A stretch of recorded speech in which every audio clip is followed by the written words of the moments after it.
So just to get us started, Lord. Okay. I'm curious, what's been giving you joy lately? Um, Waking up in the morning and learning there's not been a nuclear war yet, you know, and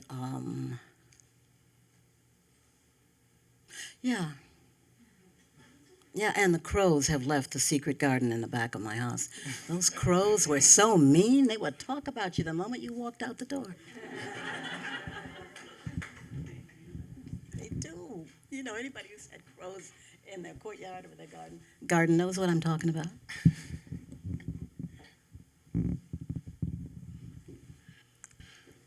So I started cooking in the pandemic, and ever since then, it's just been like the point in the day where I feel like I'm like actually in control of what's happening. Um, and even with that, it's things don't always, sometimes they forget to like do the one part, but that's okay too. Um, and then I'm a huge gamer. I play PC, I play PlayStation, and I mean, you guys aren't laughing at me, but like, so today I joined at the City Department of Parks, Recreation and Waterfront on a tour of the parks with their summer interns, and it was just really cool. Just like, and each intern was with a different division of the department, and it was just cool just seeing like someone from another generation that like cares about something that I care about. I feel like that's kind of that applies to a lot of my relationships, and that gives me joy.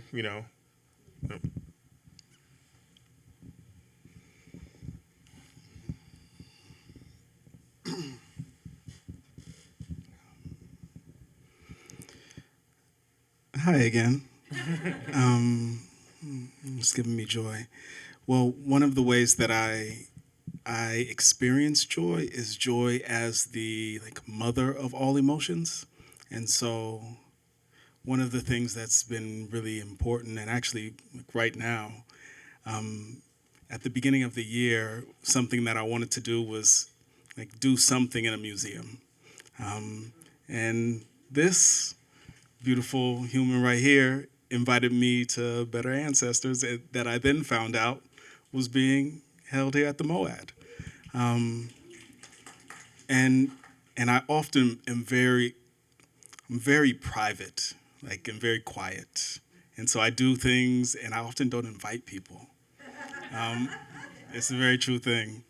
But this time I actually like reached out to 10 folks that I knew. I was like, I'm gonna do 10 text messages. And it took me about a week. I put them in the texts, and it took me about a week to send them. Um, and part of the process that I'm in is the like exploration of all the emotions that it takes to like be in community. And I feel a lot of joy, which is all the nervousness, all the excitement, all the love, all the like to be in this room right now with a lot of folks that know me, and feel really joyful and grateful for to be here and to be with all of you. Yeah.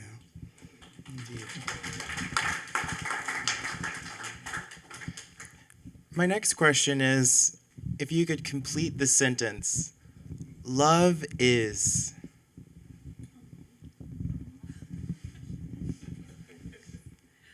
Love is embodied in the trust and the innocence of a child. And we are fortunate indeed if we can retain some of that trust and some of that innocence as we grow older. In fact, that probably should be our main goal.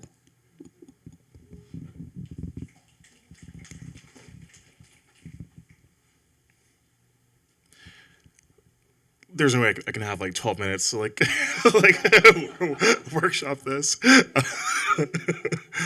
Love is non-negotiable.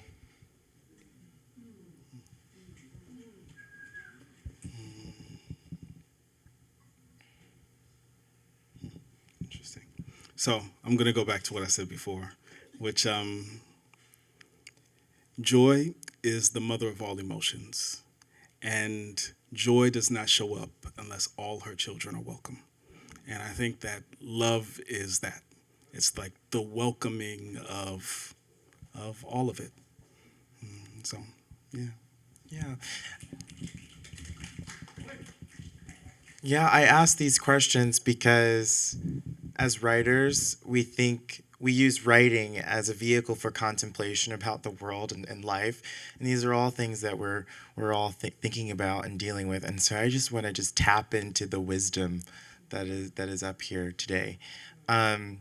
Something that is present for all of us is our Black identity when we're writing. And I'm really fascinated by this question. It's a tough one, but I'm curious, how do you fight anti-Blackness within yourself? Well, let's see. I've been colored, I've been Negro, I've been Black, I've been African American. I think we're staying with African American, yeah. It did not exist at first, but around the age of 5 or 6, when you have to leave home and you encounter something in school, and even though I'm not a parent, I have the greatest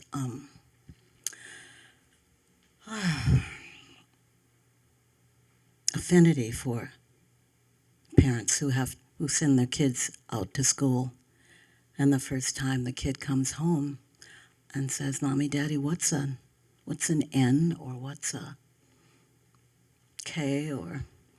And the parent can't protect the child against that. When I knew that, I kept reading everything I could about history for as long as I could, because I knew something was wrong. I mean, there was this sadness I felt when I was watching Westerns on television as a child, and then the cavalry would come and rescue the settlers, and the Native Americans would be defeated. Even then, I knew that wasn't right.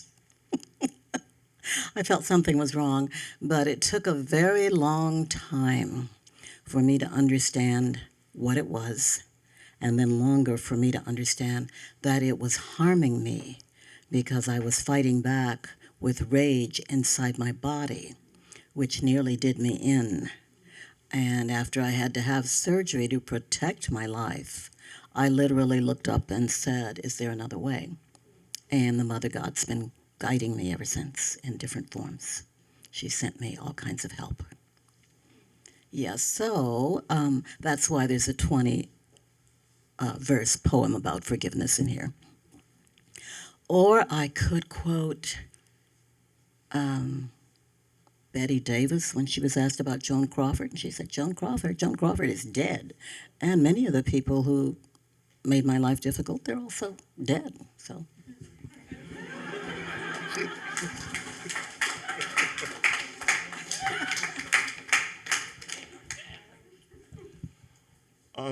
So for me, if I'm feeling anti-Blackness in myself, if I'm rejecting, like, the part of myself that is like the entirety of myself, right? Something is like wrong. There's like something else going on. I need to check my health. I need to check my mental health, and there's probably something that I need to address that is manifesting, and because that's sort of what I try to do. I sort of double down on self-care and in my field, because a lot of those messages come from outside, right? As a public figure, there's always going to be people who will resent where I am or wish they were where I'm at, and they'll I'll never be smart enough, and if whatever, but all that stuff, right? So I have strong boundaries, and I just sort of don't make time for that. I don't make time for those people. I don't make time for those narratives, those discourses, and I seek out local Black history. So my district there's been an unbroken chain of Black representation in my seat dating back to when we had council districts, and so we were formerly Black majority district, Sam Howell Park being a really influential Black neighborhood. And there's, there are a lot of local heroes, Margaret Breland, Frances Albreyer, Brian Rumford, and I seek out those stories and I share those stories with my constituents and with my mom and I live with my mom, so she's I spend a lot of time with her. But yeah, I seek out those affirming relationships and those legacies and I try to carry that. I try to carry it boldly and aggressively. And in a town like Berkeley, Black people are the only people in the whole city not allowed to speak about Black people or our community, right? I reminded a group of folks that although it's nice that a lot of people want to take up space in racial justice discourse, there is a fine line between allyship and saviorism, and I thought all these hardcore people who marched with King could handle discourse, and they couldn't. But still, it's my job to not try to tailor or modify or code switch all day, but I'm not gonna switch my DNA. I'm not gonna switch my helix. Sorry. Sorry, I just want, yeah, I loved your set. When you said helix, it was great. Sorry.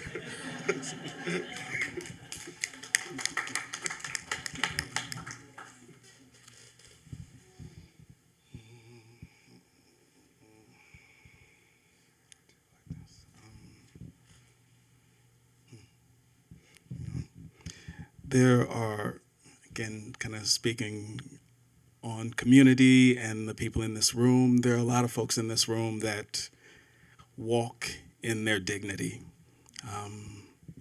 as Black bodies, as Black souls, and I get to witness that.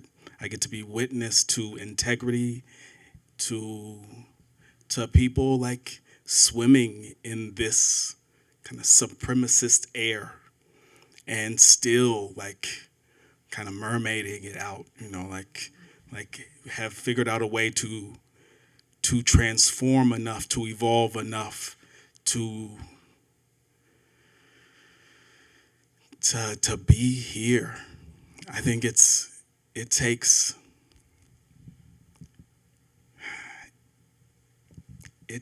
life, it takes energy, it takes love and a sense of possibility to stay here.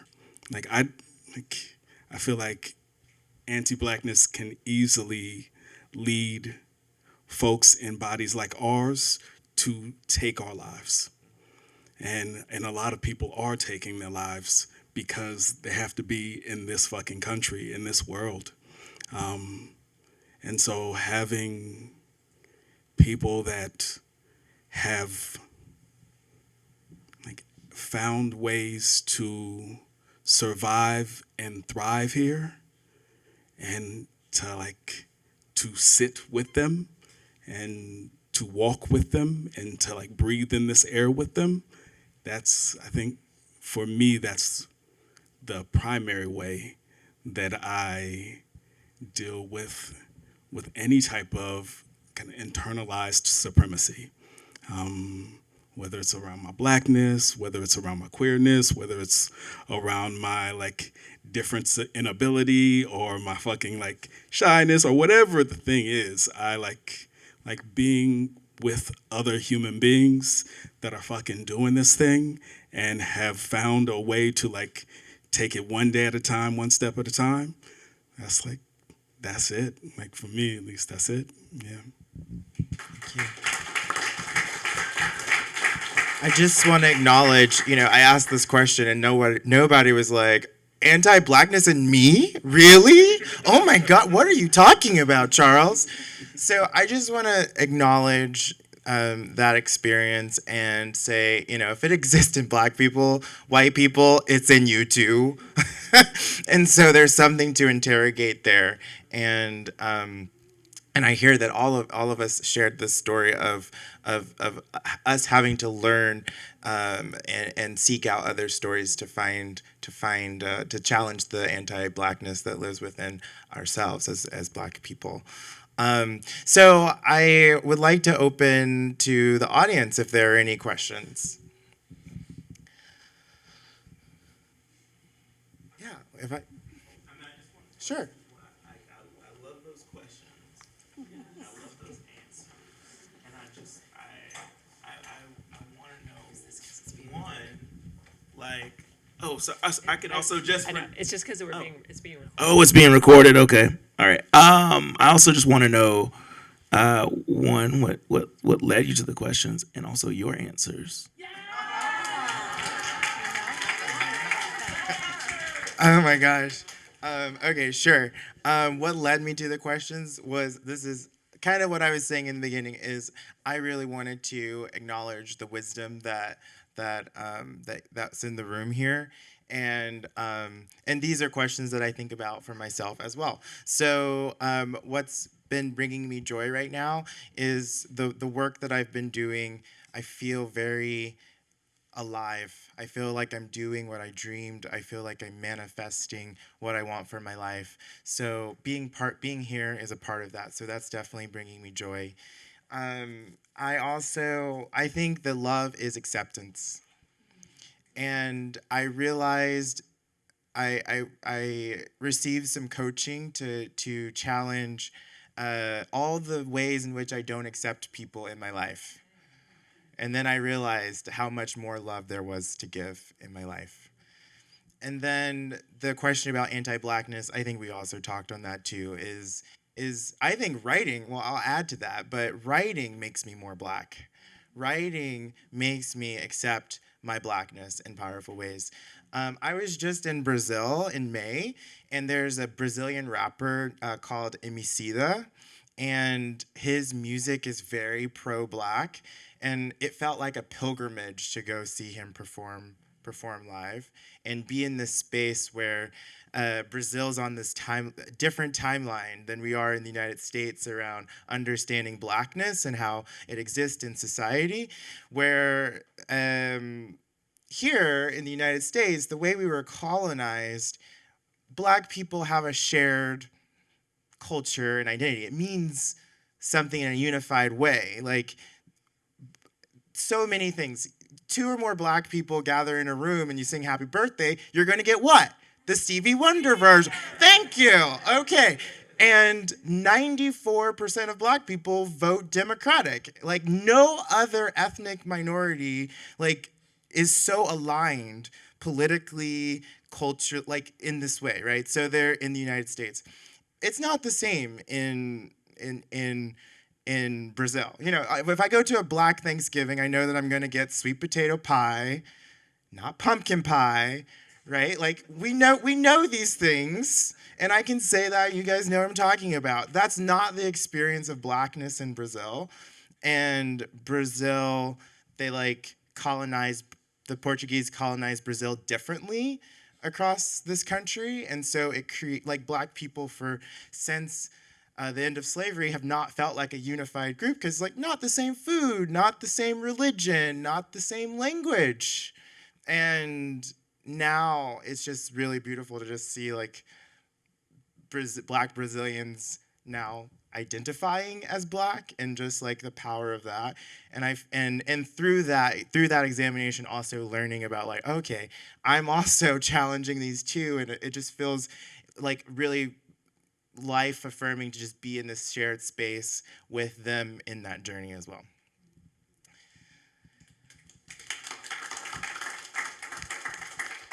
Did I answer your questions?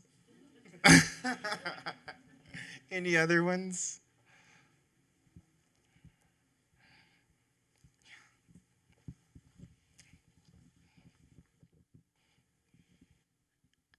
What fruit is ripening inside of you? Is there a new project coming, or something that feels juicy, or a place of curiosity? Or whoever feels called to answer. Or I mean, I guess yes. Do Yeah. you have a specific person you want to ask her? No, and no pressure if that hasn't come alive yet, but if it is, I'm curious. I'm working on a new collection which will include poems and flash fiction. I also have two 10-minute plays about Matrice Richardson, I believe that was her name, who was kidnapped, held prisoner, tortured, and murdered in Malibu County, a very rich, very white community, and some rather clear evidence that the sheriff's office was involved. There is a documentary out on the subject now. I urge everyone to see it.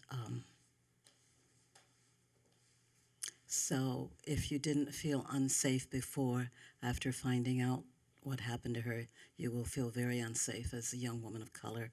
And I do want to do something with that. I do have two 10-minute plays on it, but I want to do so much more because so many people haven't heard of her. So that's what I'm up to. And I'm taking an improv class, but I'm not ready to do stand-up comedy yet.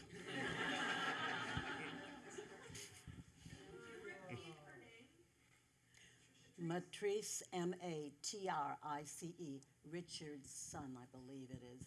Yeah. She died in Malibu County, it could be not quite 10 years ago. You won't have any trouble. The Los Angeles Times has a ton of articles on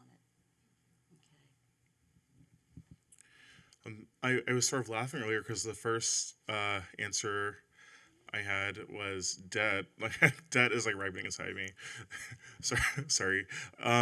But no, but I'm working on a collection of poems where I'm juxtaposing like sort of the dry language of city documents with like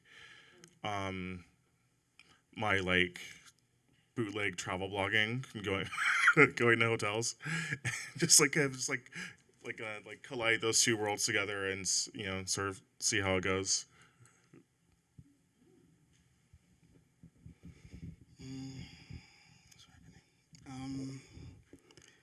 So I have,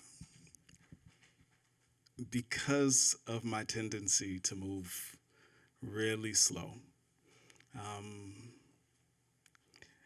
I have just come to the point, like what I just read is an abridged version of a story in the book that I'm about to release called Broken Babel.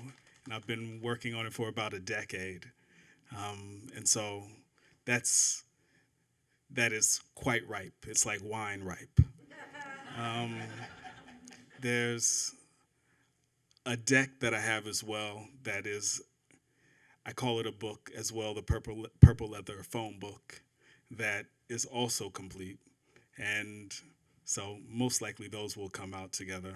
And there's a book of short stories called Beyond Babel. And so most likely all of these things are going to come out at the same time, probably in the next exactly, something like that, 15, 20 minutes. You know, the kind of 20 minutes that is forever 20 minutes. And then, yeah, I'm always working on, so like those are the things that are the ripest. And then there are like albums. I just completed an album with actually my boy in the back, Rico. And so House of Maroons. And so like there's a ton of work. I just actually published my website, jamesamutabi.com. Those things will be up. Actually, the story that I read today is already up there. So if you want to just read it for yourself, you can. And there's some other stories up there. And so yeah, there's a lot of stuff coming out. You know, maybe at some point I'll be able to be in a museum, just put it all up at once, and then y'all can like, that shit would be crazy. It's a lot of stuff. It's a lot. Creatively, I have this vision to create a music therapy program at the Oakland LGBTQ Center. where we create a one-song band in 90 minutes with an improvisational music instructor and a song all about hope. And we have some interest from the Charles Schulz Foundation and are going to pursue the Yerba Buena Center of Arts for some money as well. So this is something that's kind of stirring for me. Another question? Okay, for you and Dr. Powell, I'm curious about your poem on forgiveness. But how has your like poetry and your writing, led you to like healing, and what does it mean for you to forgive? Well, as a wordsmith, I had become pretty good at creating resent-filled insults for, I mean, people of color. For a very long time, our ability to speak was, and to make music, those were the only skills we were allowed on pain of death. So, yeah, I just had some lovely curses, but they weren't serving me. And at some point, I did literally just looked up and said, is there another way besides the constant political activity, demonstrations, petitions, meetings, which started as an undergraduate. And then Spirit began putting different people in my path. Some were doing this in the way of spiritual activity, some were doing that. I sampled and looked at everything, and settled after a while on a couple of people because I wanted to be free of pain. And when you have the will and you ask for help, without saying it has to come from only one source. I didn't say it had to come only from my Christian Protestant background, so it came from a wide variety of sources, and I didn't notice any sudden change, but other people noticed changes in me. And I was laughing more. My curses changed to a few witticisms on the page. And of course, it didn't hurt to read a few obituaries. Just say, oh, look at that. Oh my, I never used to read the obituaries before. Now I do. They're interesting. Like, oh, son of a gun. Okay. But ultimately, the writing is, you never know how your writing is going to go. And the more you write, the more you learn, not just about writing, but about yourself. And once you gain the confidence to see that the glass is half full and not half empty, you're well on your journey. And then you develop practices to help you cancel out the negative thoughts when you're having them. Some people use yoga, some use meditation. I use humor a lot. Because of the spiritual training that I've done, I can no longer watch violent films, but if it's a really good film, I watch it and then I go like this during certain scenes because I love good films, and sometimes they have violence. As a film critic, that's one of my challenges. Watching The Last Duel, for example. And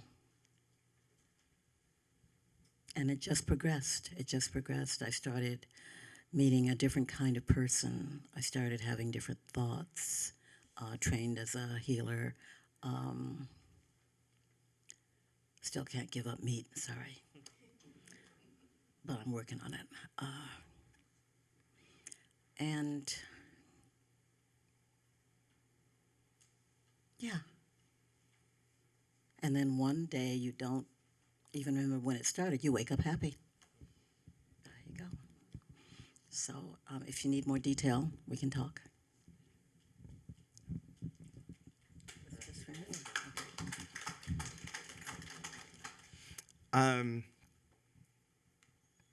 If you read the last Quiet Lightning series, you know that I shared this story about my grandfather Frank. You heard about a different grandfather this time. Grandpa Frank was my mom's father, and he was murdered in 1983. And my mom never forgave the person that murdered her father. I never got to meet my maternal grandfather, but I also learned how to not forgive from my mother. And I have these memories of like my mom with a like being angry and just witnessing them. And now I had to unlearn that, oh my gosh, I did those things too. And the example I'm going to share is with an ex named Carl. And I I really struggled with that breakup. And I would send, there's this thing on Amazon called fuck you postcards. I would send randomly FU postcards to his address. What one was like, "Happy birthday! I hope it gives you botulism." I wish you were here, graveyard. I did those things until I had to practice acceptance. There was a lot of resentments I had about that. This person needs to do that too. And really? Okay. um, and it was just writing over and over again. Carl can't love me the way that I want to be loved. Carl's not for me. And many days just writing that over and over again until, like you said, something shifted where it just didn't impact me anymore. And I could accept that all those things were true.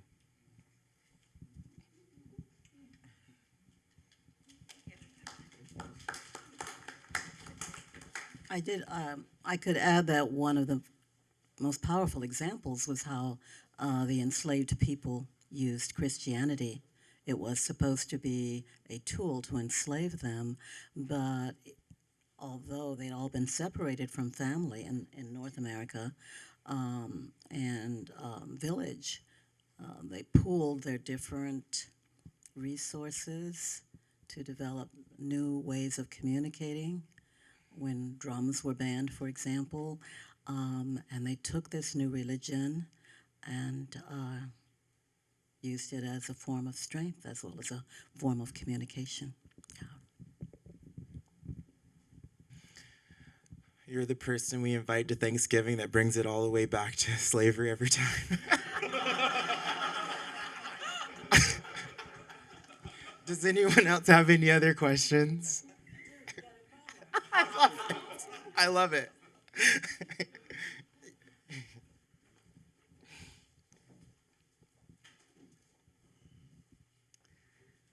This is a question for James Amutabi Connie Haines. I'm wondering if you even remember what age you were and if it was a sudden change or if it was gradual when your bedazzled bear transformed from fearsome to friendly and what that was like.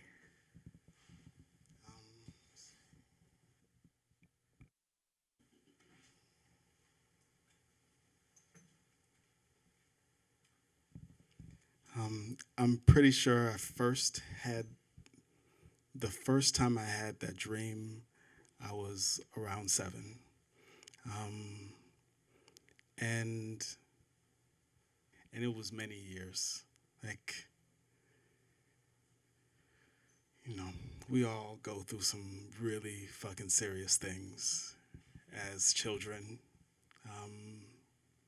And I had been through some really serious things at that point.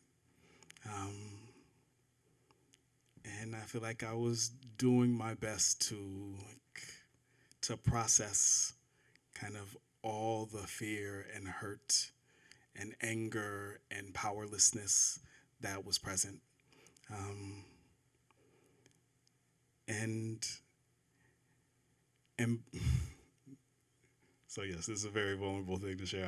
I wanted to write about it though. Um, I probably was like 33, maybe 34, when I had a vision of this same bear that had kind of, like, the bear has followed me in all these different forms.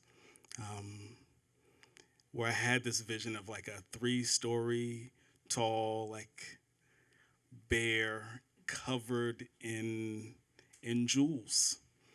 Um, and then that became a like an energy, like a co-conspirator in my getting free here in this place.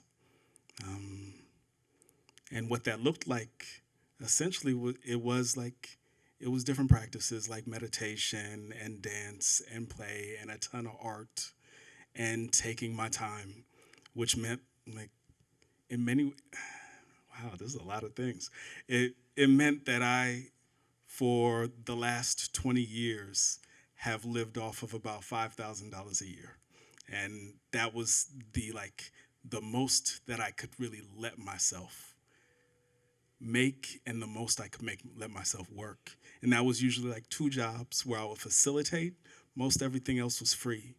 But like, it was in integrity. And it felt like this bear kind of like held safety in a place that is so capital minded. Like, and it would point in the direction of all these loved ones that, where like it didn't matter.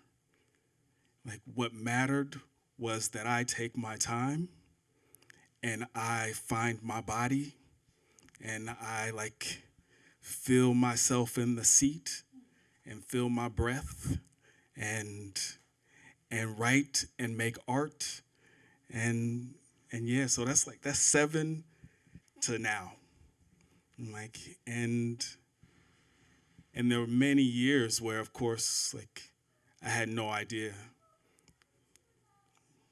that things were changing, yet they were. And so that's why it felt sudden, but it also, like, in hindsight, it was a slow process, a very slow, gradual process, a day-to-day process. Yeah.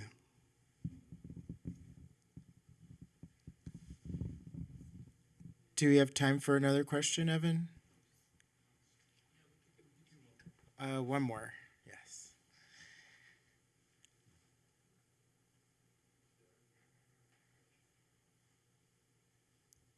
Okay.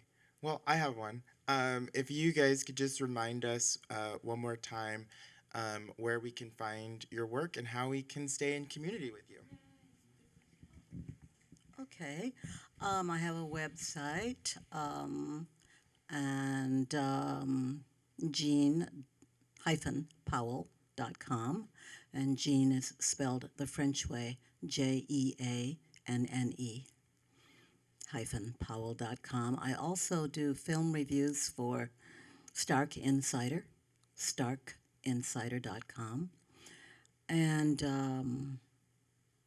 I can be found a couple of other places, Authors Guild, Goodreads.com. So if you buy the book and like it, feel free to go to Goodreads and tell us how much you love it. The book, all 4 of my books can be found online.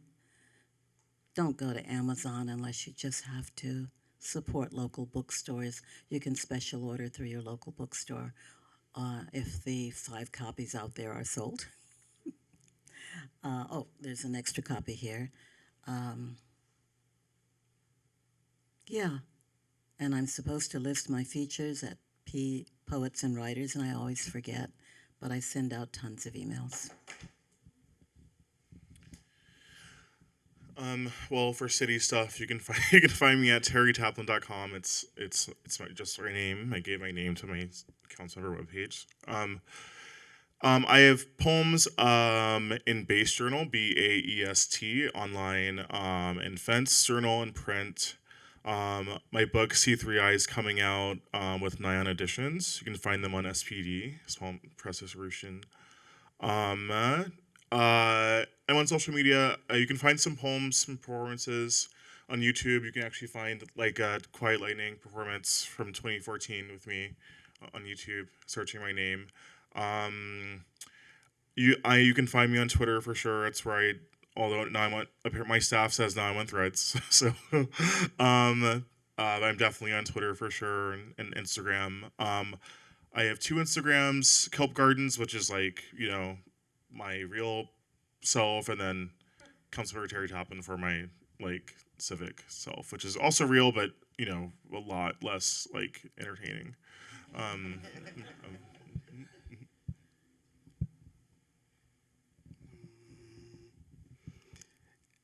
Everything can be, well, not everything, that's not even close to true.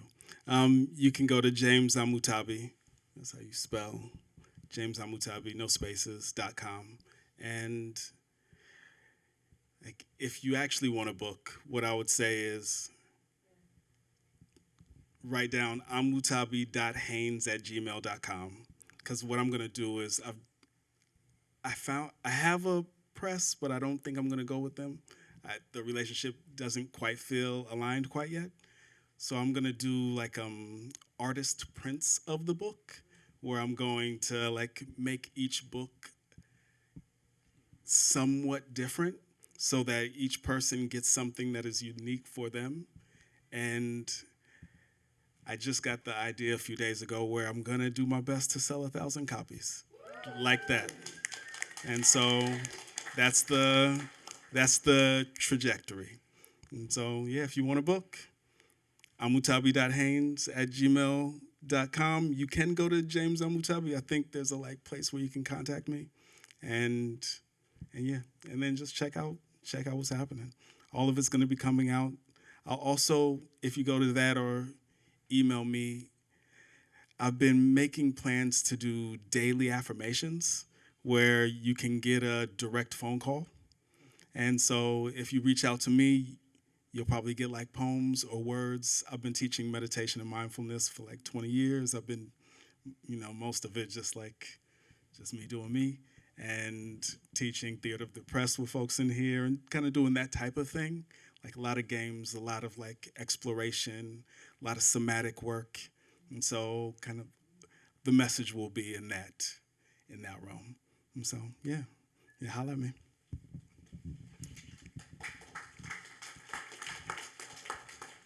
CharlesOrgbon.com. You can find a lot of things, some places where I do freelance writing, and on Spotify, Apple Music, that same name to find my 2 albums that are out, and on Twitter at @COrgbon is another way to connect with me. This has been such a pleasure. What a brilliant group of people I got to share this stage with. And thank you. I could feel the love of your community that was in this room and how contagious that was to everyone else. Thank you so much for everyone for coming out.